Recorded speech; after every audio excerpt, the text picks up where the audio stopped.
Afternoon, everybody. It's Steven Paul from WinExtra bringing you the daily brief for September 22nd. We got kind of an interesting conglomeration of headlines to go through today, but I just want to take a moment, just a wee moment. Netflix Canada, yes, we finally got it, folks, for $7.99 a month, and you get a little bit of civilization. Yes. And it took PayPal. Take PayPal. Yes. From all Turkey 3 of you. Yeah. Million. Okay? Million. But yeah, no, I'm really kind of hyped about that. I've already signed up. I'm willing to play with it and see what happens. I'm just one more little thing to saying goodbye to cable. You know what? At least now that might mean you stop bugging the likes of me and Sean and everybody else at night, messaging us, because you'll actually be watching something. Be away from the computer for a change. Yeah, okay, sure. We'll go with that. But in the meantime, back to the headlines. Blogging Windows has a really kind of a nice headline. Windows 7 boosts customer satisfaction scores for PC makers. I guess when you put out a good operating system and the hardware manufacturers don't load it down with crap, and you make people happy. Yeah, it's kind of a feel-good story. I mean, it's hard, when you compare Windows 7 to Vista, especially, Yeah. and you put the two machines side by side. Obviously, the user's going to have a better experience on Windows 7 because it's a far better operating system, far more refined.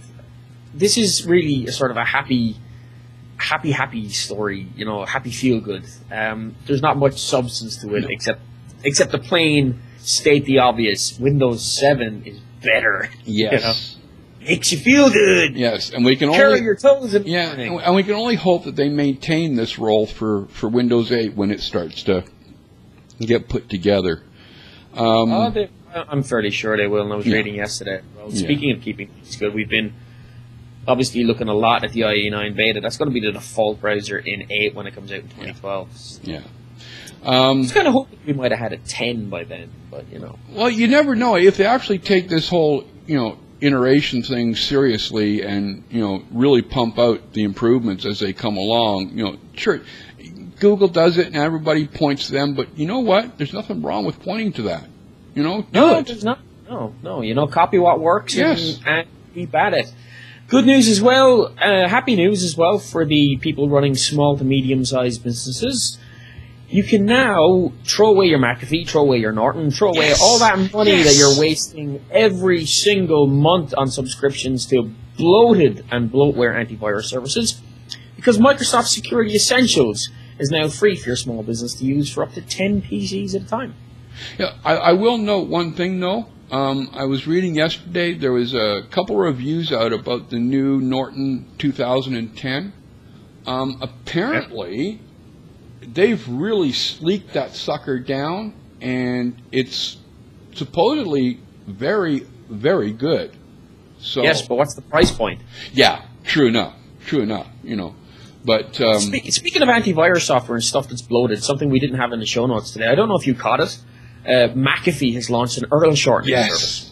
Yes, I wrote about it yesterday over on Inquisitor, and my headline was, McAfee's URL shortener bloat still yet to come. Yeah, I mean, I can understand it. I'm surprised actually that Microsoft hasn't launched one, because I can understand how they can track what's going on, what's going through the URL shortener service, and use that to detect malware that's out there. Which, might be an interesting thing for Microsoft to do too, I don't know how the larger audience would take to the, how everybody goes, they're worried about things like, Google's URL shortener being another way to track what we're doing, and people's natural reluctance to like Microsoft, period. Well, look, if you're worried about that, if you really are that tinfoil hat, do what I do. Run your own. Yeah. Yeah. We can try that.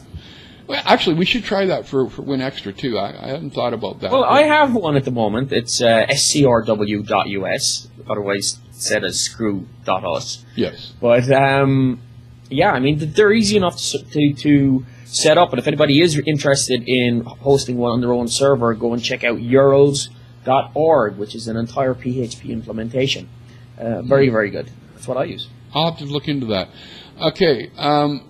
Another thing up is everybody remembers not too long ago how Bing had their cashback awards type thing. Well, apparently they're back now with Bing Rewards. It's a new program to give you opportunity to earn credits redeemable for great rewards for searching and exploring online.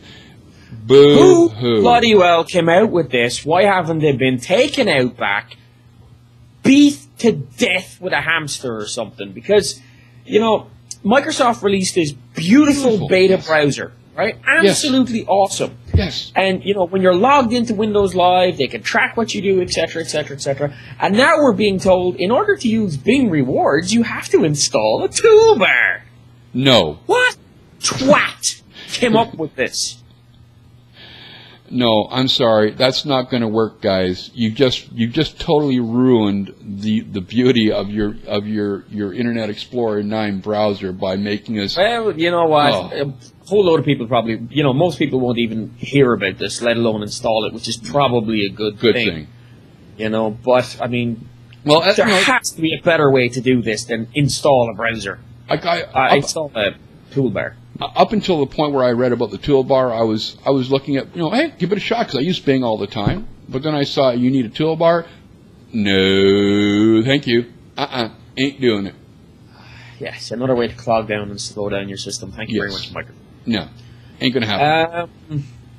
Other things possibly coming out of Microsoft. Microsoft is saying that they, now that Bungie are gone, their in-house people, 343 Industries, who have taken over Halo, are planning to release a whole load of basically Halo stuff. They don't want it to go dark in the next 2 years between releases of games, so they haven't specifically stated what this stuff is going to be, but I would suspect that it's like any other game. They're going to release map packs, etc., etc., etc.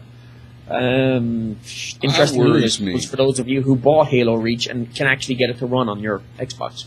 That kind of worries me, because all of a sudden I see the marketing arm getting involved there, and you know we're going to see all kinds of garbage coming out, when really Halo is a classic. No matter which way you look at it, it's a classic game, and it worries me that if they're looking at, you know, rapid or an ongoing relationship, as they put it, we're going to get stuck with a lot of crap, and it's going to ruin the Halo experience. Well, it's not necessarily. It depends on how they do it. I mean, as I said, if it is, you know, map packs, for example, for the multiplayer experience, like we get through Steam for games like Call of Duty all the time, or other things like that, then you know what, that can actually add value.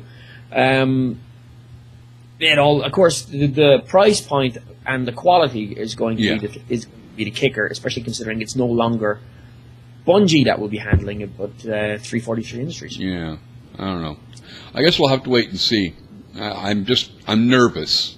I'm really kind of nervous over the whole thing, and I don't even play Halo because I don't have an Xbox, so I can't speak to the, you know, other than what the popular press writes about it. Yeah. One other thing. Nervous about. What's that? You know what we're not going to be nervous about? What's that?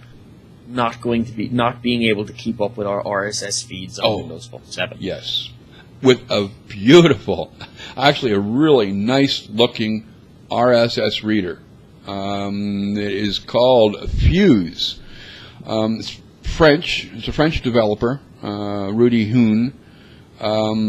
It features synchronization with your feeds automatically or manually. You can read offline. 3 different themes: mode, landscape, portrait. Personalize your application. Take an account of channels, YouTube, etc., etc.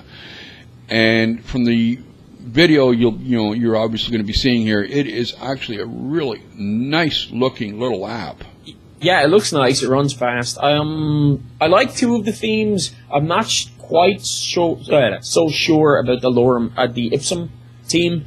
That, I don't know, that kind of rubs me the wrong way, but the other 2 themes look really, really good. I like the YouTube functionality, which is that you can just do a YouTube search and it's automatically subscribed as RSS. You can go in and edit things.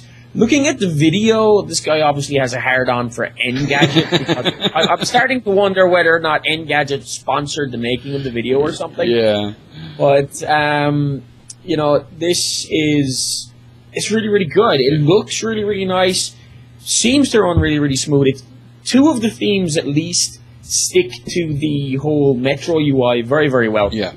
Yeah. But, yeah, it's one more of those apps that is probably going to be must-have for bloggers, especially when Windows Phone 7 releases. Yeah.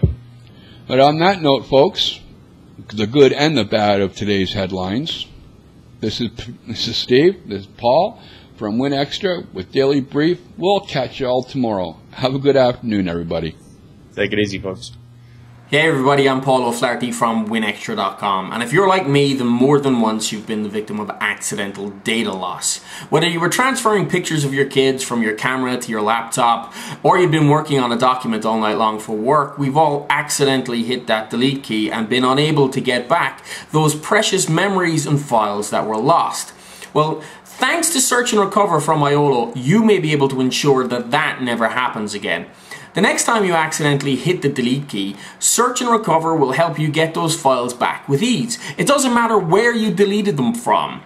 Whether it was your laptop, memory card, USB stick, DVD, or email client, Search and Recover will help you get those files back in seconds. Search and Recover can even help you recover files from malfunctioning, damaged, formatted, or repartitioned drives and devices. So how can I get my hands on a copy, I hear you ask? The answer is simple. It's actually as simple as just following @Iolo_tech on Twitter. By following @Iolo_tech, you automatically enter yourself in a draw to win one of 5 licenses for Search and Recover worth $29.99 each. Winners will be announced on the show on Monday the 27th of September, so make sure you subscribe to WinExtra's YouTube channel to catch the announcement. And best of luck, folks.